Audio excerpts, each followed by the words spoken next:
السلام علیکم ورحمۃ اللہ وبرکاتہ۔ الحمدللہ رب العالمین، والصلاۃ والسلام علی اشرف الانبیاء والمرسلین نبینا محمد وعلی آلہ واصحابہ اجمعین وبعد۔ یقول اللہ سبحانہ وتعالی اعوذ باللہ من الشیطان الرجیم یا ایھا الذین آمنوا اجتنبوا کثیرا من الظن ان بعض الظن اثم ولا تجسسوا ولا یغتب بعضکم بعضا ایحب احدکم ان یأکل لحم اخیہ میتا فکرہتموہ واتقوا اللہ ان اللہ تواب الرحیم۔ سورۃ کریمہ کے پہلے حصے میں اللہ تبارک و تعالی نے بہت سارے گمانوں سے بچنے کا، اجتناب کرنے کا حکم دیا ہے اور اس کی وجہ بیان فرمائی۔ اسی طرح سے دوسری چیز اللہ عز و جل نے تجسس سے، یعنی جاسوسی کرنے، کسی کی ٹوک میں پڑنے، کسی کی راز کی بات کو جاننے کے لیے کوشش کرنے سے منع فرمایا ہے۔ تیسرے حصے میں اللہ تبارک و تعالی نے فرمایا وَلَا يَغْتَبْ بَعْضُكُمْ بَعْضًا، تم میں سے کوئی کسی کی غیبت نہ کرے۔ أَيُحِبُّ أَحَدُكُمْ أَن يَأْكُلَ لَحْمَ أَخِيهِ مَيْتًا، کیا تم میں سے کوئی اس بات کو پسند کرے گا کہ اپنے بھائی کا گوشت کھائے، ذرا حالانکہ وہ مر چکا ہو، میت ہو، مردہ ہو، مردار بھائی کا گوشت کیا کوئی کھانا تم میں سے پسند کرے گا؟ فَكَرِهْتُمُوهُ، تم اسے ناپسند کرو گے۔ اللہ تعالیٰ سے ڈرو، یقین اللہ تبارک و تعالیٰ اپنے بندوں کی توبہ بہت زیادہ قبول کرنے والا ہے، اسی طرح سے بڑا مہربان ہے۔ غیبت جس کو ہم کہتے ہیں، اصل میں یہ غیب سے ہی بنا ہوا ہے۔ غیب حاضر کے مقابلے میں غیب، لوگوں کے سامنے کے بجائے پیٹھ پیچھے، غیب ہی سے یہ لفظ بنا ہوا ہے۔ افتعال کا یہ صیغہ ہے، غابہ یغیبو اسی سے ہے، اغتاب یغتاب۔ تو جیسے غیب کے معنی ہوتے ہیں کسی چیز کا پوشیدہ ہونا، کسی چیز کا چھپ جانا، یا کسی چیز کا غائب رہنا، حاضر نہ ہونا، اسی سے اغتاب جب افتعال میں آیا تو اس کا معنی یہ بن گیا کہ کسی کی عدم موجودگی میں، کسی کے غائب ہونے میں، حاضر نہ رہنے کی صورت میں اس کے پیٹھ پیچھے کوئی بات کی جائے۔ اب کوئی بات کی جائے، اس حوالے سے دو تین باتیں ہو سکتی ہیں، جیسا کہ حضرت حسن بصری رحمۃ اللہ علیہ جو مشہور تابعی ہیں، مفسرین میں سے ہیں، وہ بیان کرتے ہیں کہ غیبت اس معنی میں غیبت، جو غیبت کا معنی ہم سمجھتے ہیں ایک پہلو غیبت کا، اور وہی معنی ہمارے یہاں معروف ہے اور وہی معروف بھی ہے نبی کریم صلی اللہ علیہ وسلم کی حدیثوں میں بھی، اس معنی میں نہیں، اس معنی میں غیبت یعنی کسی کے پیٹھ کے پیچھے، کسی کے غیب میں ہے نا کوئی بات کہنا، اس معنی کے اعتبار سے کہتے ہیں غیبت اسلام کے اندر، قرآن کے اندر تین طرح کی ہے، تین قسم کی غیبت ہے اسلام کے اندر۔ ایک ہے جس کو ہم غیبت کہتے ہیں، دوسرا ہے جس کو ہم بہتان کہتے ہیں، اور اسی طرح سے تیسری ایک قسم ہے۔ یہ تین قسمیں ہیں، تین کی تینوں قسمیں غیبت میں آتی ہیں۔ ایک قسم جو غیبت ہے جس کو ہم غیبت کہہ رہے ہیں اور جس کی بات اللہ تبارک و تعالیٰ نے قرآن کریم میں بیان فرمائی ہے، ایک تو یہ غیبت، یہ جو ہے اس کا معنی ہوتا ہے جیسا کہ اللہ کے نبی علیہ السلام نے فرمایا اتدرون ما الغیبہ، کیا تم جانتے ہو غیبت کیا چیز ہے؟ صحابہ نے فرمایا اللہ اور اس کے رسول صلی اللہ علیہ وسلم بھی بہتر جانتے ہیں، زیادہ جانتے ہیں۔ اللہ کے نبی علیہ السلام نے اس وقت غیبت کو ڈیفائن کیا، آپ نے فرمایا کہ غیبت کسے کہتے ہیں؟ آپ نے فرمایا ذکرک اخاک بما یکرہ، تمہارا اپنے بھائی کو اس طرح سے ذکر کرنا، اس کے بارے میں کوئی ایسی بات بولنا جو اسے ناپسند ہو، جو اسے ناپسند ہو، یہ ہے غیبت اس معنی میں جس کو ہم غیبت جانتے ہیں، اور معروف غیبت کا معنی یہی ہے۔ دوسری جو قسم ہے جس کو افک کہا جاتا ہے، افک کے معنی کیا ہوتے ہیں؟ یہ بھی غیبت ہے، یعنی غیبت اس معنی میں کہ پیٹھ کے پیچھے بات کی جائے۔ تو افک اس چیز کو کہتے ہیں کسی کے بارے میں کوئی چیز ہم کو آپ کو پہنچی ہو، کسی سورس سے کہیں سے کسی نے کوئی بات بتا دی ہو ہمیں کسی کے بارے میں، ہمیں اس کی تحقیق نہ ہو، ہمارے پاس اس کا صحیح پتہ نہ ہو، ہمارے پاس اس کا صحیح علم نہ ہو، تو کسی کے بارے میں کوئی چیز جو معلوم پڑی ہو اس کا تذکرہ کرنا یہ افک کہلاتا ہے۔ اور غیبت کسے کہتے ہیں؟ آدمی کے اندر وہ چیز ہے اور ہم پیٹ کے پیچھے اس کا ذکر کر رہے ہیں، یہ غیبت ہے۔ دوسری قسم کیا ہے غیبت کی؟ جس کو ہم افک کہتے ہیں، کہ وہ چیز اس کے اندر ہے کہ نہیں ہے، اس کے بارے میں ہمیں صحیح معلومات نہیں ہے، لیکن لوگوں کی طرف سے ہمیں وہ بات پہنچی ہے کہ فلاں کے اندر یہ چیز ہے۔ تو کسی کے بارے میں ہمیں کوئی بات کہیں سے مل جائے، پہنچ جائے، ہم اس کو بیان کریں، حقیقت وہ ہے نہیں ہے، سچ ہے یا مثال کے طور پر وہ جھوٹ ہے،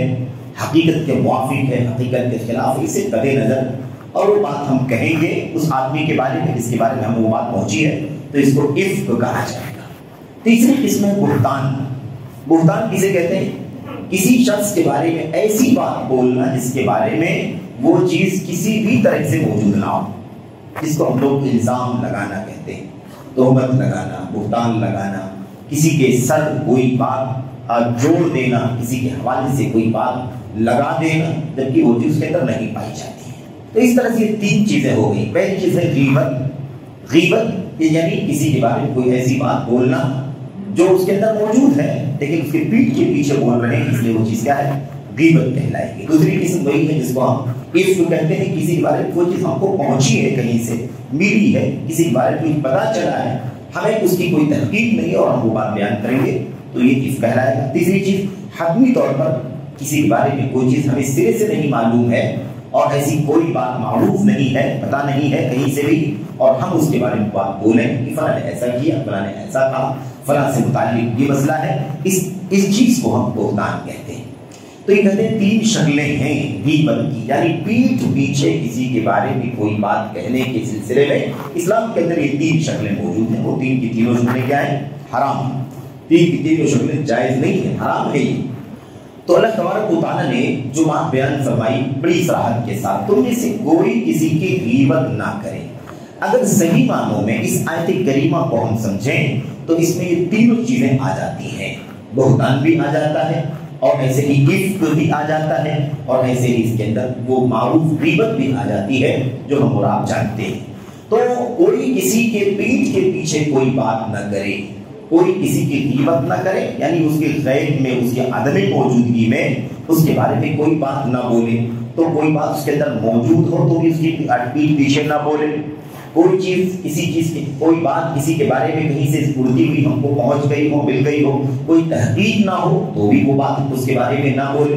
ایسے ہی کسی کے بارے میں جھوٹ کوئی بات نہ بولیں، یعنی تہمت نہ لگائیں کسی کے بارے میں۔ یہ تینوں شکلیں وَلَا يَغْتَبْ بَعْضُكُمْ بَعْضًا، تم میں سے کوئی کسی کی غیبت نہ کرے، اس کے اندر یہ تینوں شکلیں شامل ہیں۔ تو ہم یہ نہ سمجھیں کہ آیت کریمہ کا محور صرف وہی ایک پہلو ہے کہ کسی کے بارے میں کوئی چیز جانتے ہو اور وہ چیز حقیقت کو اس کے اندر پائی جاتی ہو لیکن اس کے پیٹھ کے پیچھے وہ چیز بیان کی جائے تو اس کو خراب لگے، جیسا کہ اللہ کے نبی صلی اللہ علیہ وسلم کی حدیث میں آیا ہوا۔ تو حدیث میں ایک پہلو آیا ہوا ہے، دوسرا پہلو اسی حدیث کے اندر اخیر میں موجود ہے۔ مثال کے طور پر وہ جو حدیث ہے نبی کریم صلی اللہ علیہ وسلم کی، اس میں آپ نے صلی اللہ علیہ وسلم نے پوچھا تھا کہ کیا تم جانتے ہو غیبت کیا ہے؟ صحابہ نے کہا ہمیں نہیں معلوم کیا چیز ہے، اللہ کے رسول بہتر جانتے۔ تو اللہ کے نبی نے کیا فرمایا؟ تمہارا اپنے بھائی کا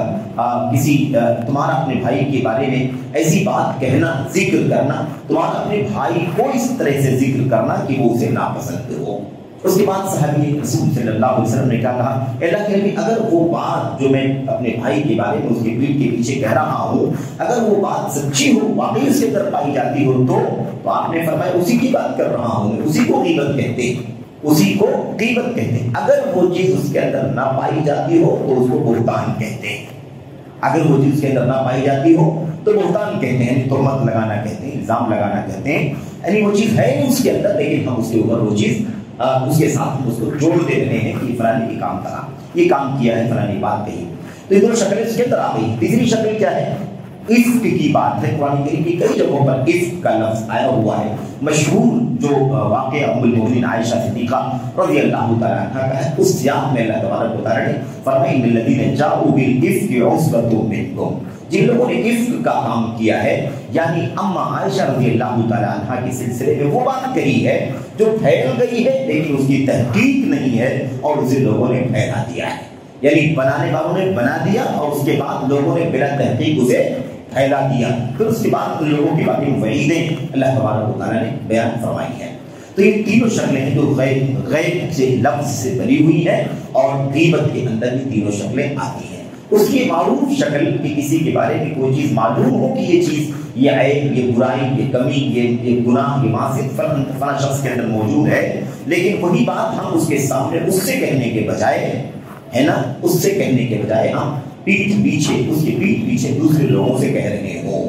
تو یہ کیا ہے؟ اسی کو ہم غیبت کہتے ہیں، مشہور معروف معنی کے اعتبار سے۔ یہاں اللہ تبارک و تعالیٰ کی کلام کی آیت کریمہ میں وَلَا يَغْتَبْ بَعْضُكُمْ بَعْضًا، تم میں سے کوئی کسی کی غیبت نہ کرے، یعنی کوئی شخص کسی کے پیٹھ پیچھے نہ یہ حرکت کرے، نہ یہ کرے، نہ یہ کرے، نہ تو غیبت کرے، نہ تو عفق کا معاملہ کرے، نہ تو بہتان کا معاملہ کرے۔ یہ پیٹھ پیچھے میں تین شکلیں آتی ہیں، ورنہ وہ چیزیں بھی ممنوع ہیں۔ یعنی کیا مطلب؟ کوئی بات، کوئی عیب کسی کے اندر پایا جاتا ہو، کوئی گناہ کسی کے اندر پایا جاتا ہو اور اس کی اصلاح ہم کرنا چاہتے ہو، تو اس کو تنہائی میں کہنے کے بجائے لوگوں کے سامنے بھیڑ میں مجلس میں اس سے کہنے، اس کے بارے میں ہم کہیں، اس سے کہیں یا لوگوں سے کہیں، یہ کیا ہے؟ یہ اس کا مذاق ہے، یا مثال کے طور پر یہ اس کی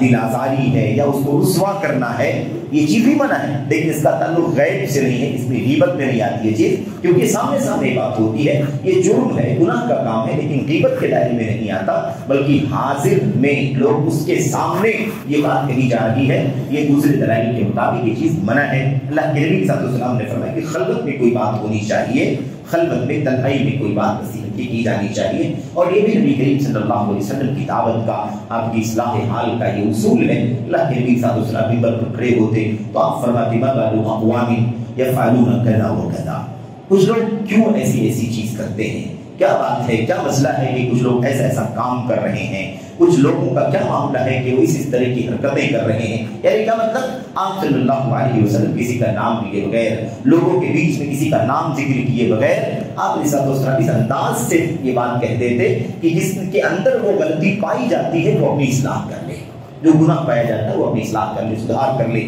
اور کسی کو نہیں معلوم کہ وہ کام کون کرتا ہے، جو بھی وہ کام کرتا ہے وہ اپنی اصلاح کر لے گا۔ تو یہ نبوی طریقہ ہے۔ عام طور پر آپ صلی اللہ علیہ وسلم نے یہ بات خاص یعنی خصوصیت کے ساتھ یہ طریقہ، یہ اسلوب اللہ کے نبی صلی اللہ علیہ وسلم نے عام امت کو بتلایا ہے کہ ایسا ہونا چاہیے، خاص طور پر داعی کے لیے، یا ایسے ہی کوئی مصلح ہے، کوئی محتسب ہے، کوئی امر بالمعروف کرنے والا ہے، کوئی نہی عن المنکر کرنے والا، اس کی ذمہ داری ہے کہ وہ اس اصول کے مطابق عمل کرے، الا یہ کہ وہ معاملہ دوسرے انداز کا ہو چکا ہو، کوئی بدعتی ہو اور بدعت کا داعی ہو، اس کا شر، اس کا فساد، اس کا انحراف امت کے اندر عام ہو چکا ہو، تو اس میں کوئی عیب نہیں، بلکہ یہ مطلوب ہے امت کے سلف کہ یہاں معمول بھی رہا ہے۔ اور اس صورت میں ایسے مجرموں کا، بدعتیوں کا، ایسے ہی فاسد منہج رکھنے والوں کا، جن کے پیچھے امت کا ایک بڑا طبقہ گمراہ ہو رہا ہو، تو ان کا نام لے کر کے بھی، ان کی کتابوں کا ذکر کر کے بھی، ان کی ایکٹیویٹیز کا ذکر کر کے بھی، ان کی سرگرمیوں کو بے نقاب کر کے بھی اس کی حقیقت لوگوں کے سامنے پیش کی جائے، اس میں کوئی عیب کی بات نہیں، اس کے متعدد دلائل موجود ہیں، متعدد عملی مثالیں موجود ہیں۔ تو ایک معروف بات ہے، بہت سارے لوگ خلط ملط بھی کر دیتے ہیں کہ دیکھو لوگوں کے سامنے کیوں رسوا کیا جا رہا ہے، کسی کے اندر کوئی عیب ہے، کسی نے غلط بات دیکھی، کسی نے کوئی بدعت پھیلائی، تو اس کو تنہائی میں سمجھا دینا چاہیے۔ اس کو تنہائی میں سمجھانے کا فائدہ نہیں ہے، کیونکہ اس سے لوگ اس قدر مرعوب ہیں، متاثر ہیں کہ لوگ اس کی باتوں کو آنکھ بند کر کے پڑھتے ہیں، اس کی فکر سے متاثر ہیں اور اسی عقیدے اور منہج پر چل رہے ہیں۔ تو اس صورت میں نام لے کر بھی اہل بدعت کو بے نقاب کیا جائے گا۔ معبد جہنی کے بارے میں آپ جانتے ہوں گے کہ وہ اس کا نام لے کر کے قدری شخص، یعنی تقدیر کا منکر شخص تھا۔ حضرت حسن بصری رحمۃ اللہ علیہ خود اور ان کے علاوہ دیگر علماء سلف کے حوالے سے بات موجود ہے کہ وہ نام لے کر کے لوگوں کے بیچ میں کہا کرتے تھے ایاک ومعبد الجہنی، بچ کر کے رہنا معبد جہنی سے، فإنہ کان قدریا، کیونکہ وہ تقدیر کا منکر، اور کوئی کہتا تھا فإنہ ضال ومضل، اس لیے کہ وہ خود گمراہ ہے، دوسروں کو گمراہ کرنے والا ہے، اس لیے اے لوگوں معبد جہنی سے بچ کر کے رہنا۔ ایسی بہت ساری مثالیں موجود ہیں۔ تو یہ الگ مسئلہ ہے، اس کو غیبت میں نہیں آتا، اور انشاءاللہ شاید کل یا پرسوں بات ہوگی کہ غیبت کی چند شکلیں وہ بھی ہیں جو اللہ تبارک و تعالیٰ کی کتاب و نبی کی سنت کے دلائل کی روشنی میں اس کی اجازت ہے، بلکہ اس کی گنجائش کے ساتھ ساتھ حسب تقاضا اور ضرورت اس کی ضرورت بھی ہے۔ اس لیے بہرحال غیبت کی چند شکلیں ایسی ہیں جو شریعت اسلامیہ کے اندر جائز ہے، غیبت کے دائرے میں نہیں آتی۔ پیٹھ پیچھے ہی بات کہی جاتی ہے، لیکن وہ غیبت کے دائرے میں نہیں آتی، غیبت کی مذمت لاحق نہیں ہوتی، غیبت کا عیب لاحق نہیں ہوتا، وہ کام کرنے والا غیبت کرنے والوں میں شامل نہیں ہوتا، اس کا تذکرہ انشاءاللہ تبارک و تعالیٰ کل آئے گا آپ کے سامنے۔ یہاں دیکھیں اللہ فرماتا ہے اس کی مثال، یعنی اس چیز کی قباحت اور گندگی بیان کرتے ہوئے کہ یہ اتنی گندی چیز ہے جیسے کوئی آدمی اپنے بھائی کا گوشت کھائے اور وہ بھی مردار مرے ہوئے بھائی کا گوشت کھائے، جیسے یہ گھناؤنی چیز ہے، جیسے یہ گندی چیز ہے، انسان کی طبیعت کے اندر تنفر پایا جاتا ہے اس طرح کی چیزوں سے، بالکل ایسے ہی یہ غیبت کرنا بھی ہے۔ اس لیے یہ کام کوئی کیسے کر سکتا ہے؟ اللہ تبارک و تعالیٰ فرماتا ہے تم یقیناً اس چیز کو ناپسند کرو گے، اور ناپسند کرتے ہو تو جیسے تمہیں یہ چیز ناپسند ہے ایسے ہی تمہیں غیبت بھی ناپسند کرنی چاہیے، اس سے بھی بچنا چاہیے۔ آدمی میرے بھائیوں جانور کا گوشت معقول لحم جس کی موت ہو جائے، مردار ہو جاتا ہے، آدمی اس کا گوشت کھانا حلال نہیں سمجھتا، وہ حرام ہے، تو بھلا کوئی آدمی اپنے بھائی کا گوشت کیسے کھا سکتا ہے جو مر گیا ہو؟ تو جیسے یہ گھناؤنی چیز ہے ایسے ہی غیبت بھی گھناؤنی چیز ہے۔ نبی کریم صلی اللہ علیہ وسلم کی وہ روایتیں بھی یہاں پر بہرحال سرسری طور پر آنی چاہیے، جسے اللہ کے نبی صلی اللہ علیہ وسلم نے امت کی ہم آپ کی رہنمائی کے لیے ارشاد فرمایا ہے۔ آپ نے صلی اللہ علیہ وسلم فرماتے ہیں، کہتے ہیں عریج تو، یا کہتے ہیں کہ جس شب میری معراج ہوئی، جس رات میں مجھے معراج کرائی گئی، اس شب میں میں نے کچھ لوگوں کو دیکھا، اور کچھ لوگوں کو میں نے دیکھا لہم اظفار من نحاس، ان کے ناخن جو ہیں وہ پیتل کے ہیں یا تانبے کے ہیں، یخمشون وجوہہم وصدورہم، اس تانبے یا پیتل کے ناخنوں سے وہ اپنے چہروں کو نوچ رہے ہیں، کھروچ رہے ہیں، اور اپنے سینوں کو کھروچ رہے ہیں، نوچ رہے ہیں۔ تو مجھے دیکھ کر بڑی حیرانی ہوئی، میں نے جبریل امین علیہ السلام سے کہا کہ من ہؤلاء، اللہ کے نبی اے جبریل امین یہ کون لوگ ہیں جو اس طرح سے کر رہے ہیں، ہے نا، پیتل اور کے ناخنوں سے اپنے چہروں کو، اپنے سینوں کو وہ نوچ رہے ہیں، کھروچ رہے ہیں، اس کو زخمی کر رہے ہیں، یہ کون لوگ ہیں؟ تو جبریل امین علیہ السلام نے فرمایا یہ آپ کی امت کے کچھ لوگ ہیں جو کانوا یاکلون لحوم الناس ویقعون فی اعراضہم، جو لوگوں کے گوشت کھایا کرتے تھے اور ان کی عزت و آبرو پامال کیا کرتے تھے، انہیں رسوا کیا کرتے تھے۔ تو جو اپنے بھائیوں کا گوشت کھایا کرتے تھے،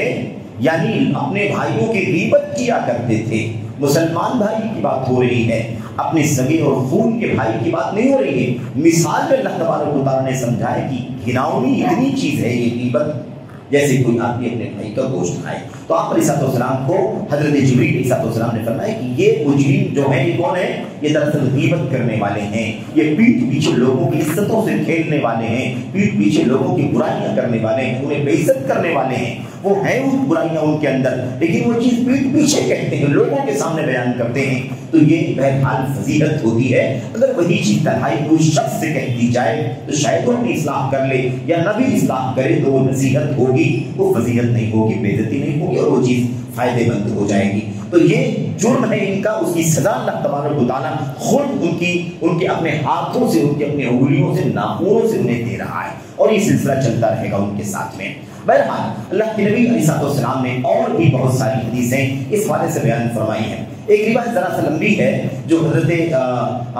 امام البانی رحمۃ اللہ علیہ نے اسے اپنی صحیحہ کے اندر نقل فرمایا ہے، وہ حدیث صحیح ہے، اور بہرحال روایت کرنے والے تو امام خرائطی ہیں جنہوں نے مساوی الاخلاق کے اندر نقل فرمایا ہے، لیکن روایت کو علامہ البانی نے اپنی صحیحہ کے اندر نقل کیا، اس میں اصل میں یہ ہے، اس کا خلاصہ یہ ہے اور بات سمجھنے کی ہے۔ اللہ تعالیٰ فرماتا ہے کہ کیا تم میں سے کوئی آدمی اپنے مردہ بھائی کا گوشت کھانا پسند کرے گا؟ ناپسند کرے گا، ایسے ہی یہ غیبت ہے۔ اس کی تطبیق ہے، اس کے اندر اس کی تطبیق ہے، اس روایت کے اندر طریقہ یہ تھا قدیم زمانے میں کہ جب لوگ سفر وغیرہ پر نکلا کرتے تھے جنگوں کے لیے، کسی بھی کام کے سفر کے لیے، تو ان کے پاس ایک کوئی خادم ہوا کرتا تھا جو ان کی خدمت کرتا تھا، کوئی خادم ہوتا تھا جو ان کے لیے کھانا وغیرہ پکایا کرتا تھا۔ اس طرح سے اس کی ذمہ داری ہوتی تھی کہ وہ ٹائم سے کھانا پکا کر کے ان کو دیا کرے۔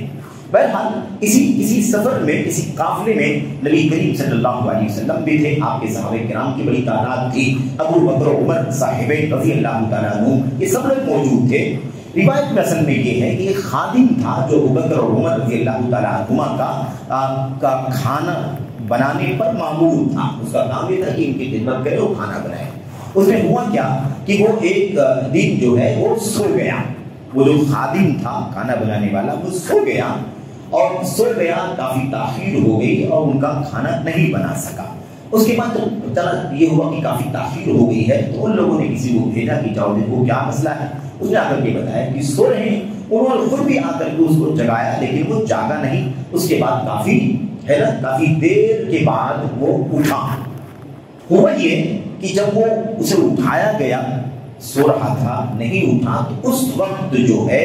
ابو بکر و عمر رضی اللہ تعالیٰ عنہما، اور یاد کریں کہ سورت کے آغاز میں بھی ابو بکر و عمر رضی اللہ تعالیٰ عنہما کا تذکرہ آ چکا ہے۔ یہ دنیا میں انبیاء علیہ السلام کے بعد سب سے اونچے مقام کے مالک ہیں، ابو بکر اور عمر رضی اللہ تعالیٰ عنہما، صاحبین شیخین، یہ ان کا مقام۔ اس حدیث کے اندر بھی آپ دیکھیں کہ یہ دو نام یہاں بھی موجود ہیں، اور بات سمجھنے کی یہ ہے کہ کتنے بھی اونچے مقام کے لوگ ہوں لیکن بہرحال معصوم وہ ہے جسے اللہ تبارک و تعالیٰ نے معصوم بنا دیا ہو، اس کے علاوہ کوئی معصوم نہیں ہوتا ہے۔ تو مقام لیکن نہیں گھٹتا اس سے، کیونکہ مقام رب ذوالجلال نے دے دیا ہے، اس میں مقام میں کوئی کمی نہیں آئے گی۔ ان تمام چیزوں کے باوجود، ان تمام چیزوں کے ساتھ اللہ تبارک و تعالیٰ نے مقام دیا ہے۔ کیا ہے مسئلہ؟ مسئلہ یہ ہے کہ اس کے پیٹھ پیچھے جب وہ سو رہا تھا تب ان لوگوں نے کہا ان هذا الرجل لنؤوم، یہ بہت سونے والا آدمی ہے، سوتا ہے، اپنی ذمہ داری کا خیال نہیں کرتا، اس کی ذمہ داری خدمت کرنے کی ہے، کھانا بنانے کی ہے، اس کی کوئی فکر نہیں، سو اس طرح کی باتیں اس کے سوتے ہوئے ابو بکر عمر رضی اللہ تعالیٰ عنہ نے کہی۔ وہ سو رہا تھا سامنے، لیکن چونکہ سو رہا تھا اور وہ شعور نہیں تھا اسے کہ وہ سمجھے جانے، اس سے نہیں کہا گیا بلکہ اس کے سوتے ہوئے کہا گیا، اس میں غیبت کے دائرے میں یہ چیز آتی ہے۔ بہرحال اس کے بعد انہوں نے ایک خادم کو بھیجا، نبی کریم دوسرے خادم کو نبی کریم صلی اللہ علیہ وسلم کے پاس، وہ قافلے کے کسی گوشے میں تشریف فرما تھے نبی کریم صلی اللہ علیہ وسلم، اور ان سے جا کر کے کہا کہ آپ جاؤ اللہ کے نبی کے پاس اور ان سے کہو کہ ابو بکر عمر رضی اللہ تعالیٰ عنہما کے لیے کچھ سالن کا انتظام کر دیں، سالن کا انتظام کر دیں، کیونکہ ان کے پاس کھانے کی کوئی چیز نہیں ہے۔ وہ جب گئے، خادم گیا، جا کر کے اللہ کے نبی صلی اللہ علیہ وسلم سے پیغام پہنچایا، تو اللہ کے نبی صلی اللہ علیہ وسلم نے فرمایا کیا بات ہے کہ آپ کھانا نہیں ہے، اور انہوں نے سالن کچھ ہو تو مانگا ہے، کوئی چیز کھانے کی ہو، تو اللہ کے نبی علیہ السلام نے فرمایا انہما قد اقتدما، وہ دونوں تو کھا چکے، ابو بکر عمر نے میرے پاس بھیجا ہے تمہیں، وہ دونوں تو کھا چکے، یعنی وہ دونوں کے پاس جو سالن ہے اور جو بھی انہیں کھانا چاہیے تھا وہ تو کھا چکے ہیں۔ وہ خادم واپس آیا ابو بکر عمر رضی اللہ تعالیٰ عنہما کے پاس، اور پھر کہاں میں جا کر کے اللہ کے نبی کے پاس آپ لوگوں کا پیغام پہنچا دیا، اور اللہ کے نبی صلی اللہ علیہ وسلم نے فرمایا کہ آپ دونوں نے تو سالن کھا لیا، آپ دونوں نے تو کھانا کھا لیا، سالن کھا لیا آپ لوگوں نے۔ اب یہ صاحبین حیران ہو گئے، گھبراہٹ میں آ گئے کہ یہ کیا معاملہ ہے۔ اللہ کے نبی فرماتے ہیں تم دونوں نے کھانا تو کھا لیا ہے۔ اس کے بعد گھبراہٹ میں خود اٹھے دونوں اور بھاگے تیزی کے ساتھ نبی کریم صلی اللہ علیہ وسلم کی خدمت میں حاضر ہوئے اور کہا اللہ کے نبی ایسا معاملہ ہوا، ہم نے آپ کے پاس بھیجا، ایسا معاملہ ہو گیا، وہ خادم سو گیا، ہم نے آپ کے پاس بھیجا تھا کہ آپ کچھ کھانے کے لیے دے دیں، تو آپ علیہ السلام فرما رہے ہیں کہ ہم لوگوں نے کھا لیا۔ اللہ کے نبی ہم نے کیا کھا لیا، ہم لوگوں نے کیا کھا لیا؟ تو اللہ کے نبی صلی اللہ علیہ وسلم نے فرمایا تم دونوں نے اپنے مردہ بھائی کا گوشت کھا لیا ہے، اور میں تم دونوں کے دانتوں کے بیچ میں وہ گوشت دیکھ رہا ہوں۔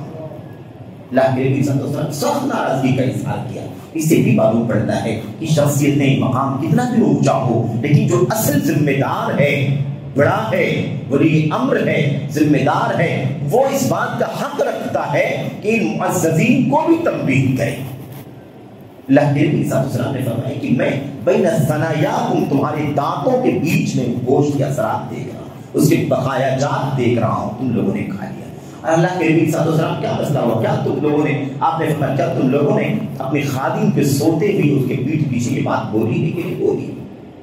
کہاں اللہ کے نبی یہ بات تم لوگوں نے کہا، یہ غیبت ہے، تو کہ اپنے مردہ بھائی کا گوشت کھایا۔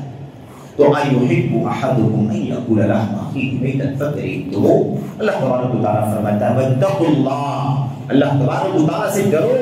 یعنی اللہ سے ڈرو ان تمام اس قسم کی حرکتیں کرنے سے۔ وہ جو تین باتیں پہلے آئی ہیں نا، تین باتیں جو پہلے آئی ہوئی ہیں، ان تینوں حوالے سے اللہ تبارک و تعالیٰ فرماتا ہے اللہ سے ڈرو، اللہ سے ڈرو کہ تم بدگمانی کرو، اللہ سے ڈرو کہ تم تجسس کرو، اللہ سے ڈرو کہ تم اپنے بھائی کے پیٹھ پیچھے غیبت کرو۔ غیبت ہم نے عرض کیا، غیبت ہو یا افک ہو یا بہتان ہو، ہر طرح کی چیز کو غیبت ہی کہا جاتا ہے۔ یہ چیز کیا ہے؟ غیبت میں آتی ہے۔ اللہ تعالیٰ فرماتا ہے، اللہ تبارک تعالیٰ فرماتا ہے ان اللہ تواب الرحیم، یقین اللہ تبارک تعالیٰ بڑا توبہ قبول کرنے والا ہے۔ جو اس کی طرف پلٹتا ہے تو اس کی رحمت جوش میں آتی ہے، وہ بھی مغفرت لے کر بھی پلٹ جاتا ہے۔ یہ معنی ہے توبہ قبول کرنے کا، کیونکہ دونوں میں توبہ، ہم لوٹتے ہیں تو بھی توبہ، اور ہم لوٹ جاتے ہیں اللہ کی طرف اور اللہ ہمیں معاف کر دیتا ہے تو اللہ کی طرف سے توبہ، تو ہم اس کی طرف لوٹتے ہیں، وہ اپنی رحمت سے ہماری طرف لوٹتا ہے، اس لیے اس کو بھی توبہ کہا جاتا ہے۔ یہ توبہ الہ ہے اور وہ توبہ اعلیٰ ہے۔